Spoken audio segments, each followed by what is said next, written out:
ভাইয়া আমার কথা বলতে চাচ্ছিল। হ্যাঁ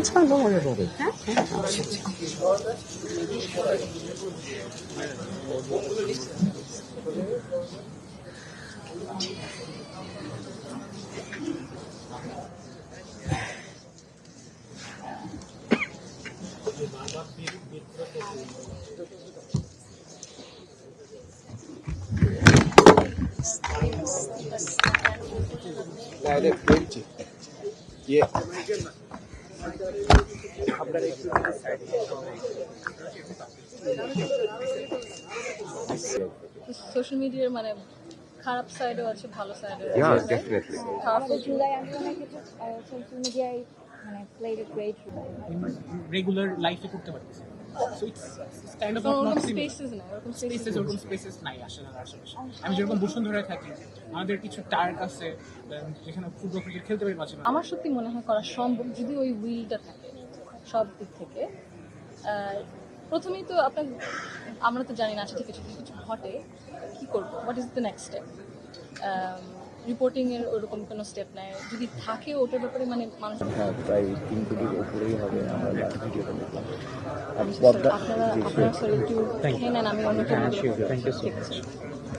থ্যাংক ইউ। আর ছবি ভাইয়েরটা দিয়ে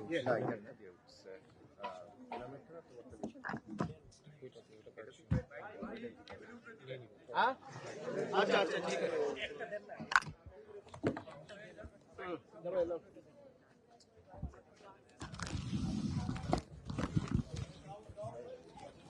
ড্রাইভাররা আরেকটু এডুকেটেড হওয়া উচিত, তখন সেফটি এমনি এসে পড়বে। ও educated I think they don't know anything about the roads. Just দিয়ে দেওয়া হচ্ছে লাইসেন্স without any কি বলে। I might wonder মানে একটা সিস্টেম, একটা কালচার যদি Surely, okay. Take care.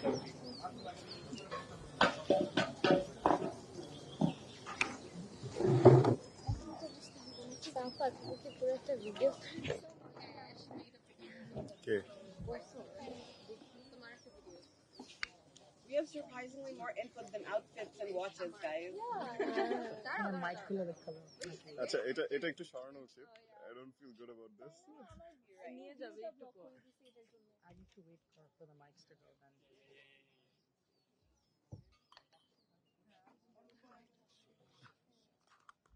Hello, আসসালামু আলাইকুম।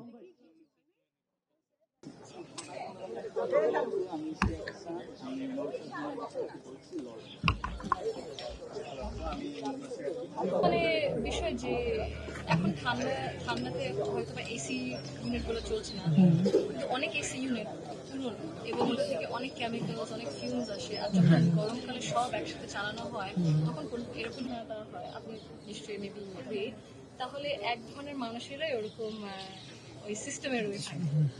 So we have to bring people from all sides. বের হয়ে আসতে পারে না। নট অনলি এটা তো হচ্ছে আমাদের ঢাকায় যেমন আমাদের আমরা যারা ইয়াং জেনারেশন আছে আমাদের কথা বললাম। আরেকটা প্রবলেম যেটা সবচেয়ে বেশি ফেস করা হয় সেটা হচ্ছে যেমন সিলেটে যারা ওকে, যেহেতু হচ্ছে sorry for you on the spot, না হলে না ইটস ওকে। যেহেতু আমার বাসাটা হচ্ছে ঢাকা থেকে একটু দূরে, মানে ঢাকার মধ্যে বাট ঢাকার একদম প্রপার এরিয়া থেকে একটু দূরে, তো দেখা যায় আমার বাসা থেকে এখানে আসতে প্রায় মানে 2 ঘন্টা প্লাস সময় লেগেছে। তো সেদিন আমি তো হচ্ছে ম্যাক্সিমাম টাইম হচ্ছে উবার নিয়ে চলে আসি, যদি দূরের কোথাও যাই। গাড়ি দিয়ে শুধু 2 ঘন্টা লাগে? মানে হচ্ছে জ্যাম, এখানে ট্রাফিক যে প্রবলেমটা, বিশাল বড় একটা আই থিংক এটাই হচ্ছে। হ্যাঁ, আপনারা কি দেখছেন যে ওই যে আই থিংক স্কিলের যে মিসম্যাচ, মানে শিক্ষা প্রতিষ্ঠান থেকে যে জবস, ওই there's a gap applied skills মানে হয়তো বা শিখছেন about your subject, কিন্তু how it's applicable in the professional world, তারপরে যে সফট স্কিলস as well, ওইটা দেখছেন না, করা হচ্ছে।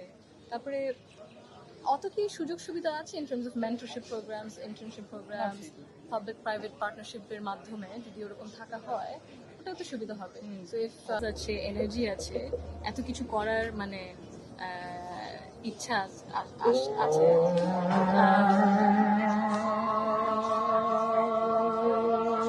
তো সেটা আমার দেখে খুব ভালো লাগছে। আর আমি কেমন বাংলাদেশ দেখতে চাই, হ্যাঁ এটা জিজ্ঞেস করা আপনি জিজ্ঞেস করেছেন আমাদেরকে। ও আমি আমরা হচ্ছে যেহেতু প্রায় সেম জেনারেশনের না, তো হচ্ছে চাচ্ছি যে আপুর দিক থেকে আপনি কিরকম চাচ্ছেন? আমি কিরকম চাচ্ছি মানে বাংলাদেশ যেন মানে সবার জন্য হয়, ইনক্লুসিভ বাংলাদেশ, যেখানে বিভিন্ন মানুষেরা তাদের বিভিন্ন ধরনের মত আদর্শ প্রকাশ করার মানে স্বাধীনতা থাকে ওইটা, এবং মানে ডাইভার্স ওপিনিয়ন। মানে বাংলাদেশ তো সবসময় একটা মানে it's had so much culture and heritage and ideas, different types of people, বিভিন্ন ধরনের, ওটাই ওই জিনিসটাকে যেন আমরা হারিয়ে না ফেলি। অথবা গত বছর থেকে তো ইটস ডিফারেন্ট, বাট এখন আপনার যদি ডিফারেন্ট হয় অতটাও কিন্তু ডিফারেন্ট হয়নি, যতটা আমাদের চাহিদা ছিল বা আমাদের ছিল যে আমরা এইভাবে দেখতে চেয়েছি যে আমরা সবাই মিলে একসাথে কাজ করছি, সেই জায়গাটাতেই আমাদের লম্বা একটা গ্যাপ পড়ে গিয়েছে। আবার দেখছেন এটা হচ্ছে। আচ্ছা ঠিক আছে। আসলে আমরা সবাই মনে হয় পলিটিক্যালি যদি একটা মেয়েকে একটু পরিচয় করাই দিই, একটু আলাদা করে একটু পরিচয় করাই দিই, যেহেতু ওই যে কোশ্চেনটা করেছে এটার সাথে কিছু রিলেভেন্ট। আপনি জুলাইতে একটা ছবির কথা মনে আছে কিনা দেখবেন, পুলিশ একটা ছেলেকে তুলে নিয়ে যাচ্ছিল, একটা মেয়ে তাকে প্রোটেকশনের চেষ্টা করেছিল এবং শেষ পর্যন্ত পুলিশের গাড়িটার সামনে গ্রিলটা ধরে দাঁড়িয়েছিল। এই ছবিটা বা ভিডিওটা আপনি দেখেছেন নিশ্চয়ই। তারপরে একটু লেন্দি ভাবে একটু আলোচনা করতে হবে, এটা আনসার হয়তো বা লম্বা হয়ে যেতে পারে। জি, আই এম সো সরি, একটু অন্য টেবিলে যেতে হবে, সময় হচ্ছে কম, আবার কথা বলে নেব এই দুটো। যদি সবাই এটা নিয়ে আমার আরেকটা কোশ্চেন ছিল। অফকোর্স আপনার প্লিজ কিছু নেই। হয় নাই। আপনারা তো সবাই হয়তো বা ঢাকাতেই বসবাস করেন, তো আজকে সবাইকে আনা হয়েছে আপনাদেরকে জিজ্ঞেস করার জন্য আপনারা কেমন ঢাকা দেখতে চান ভবিষ্যতে।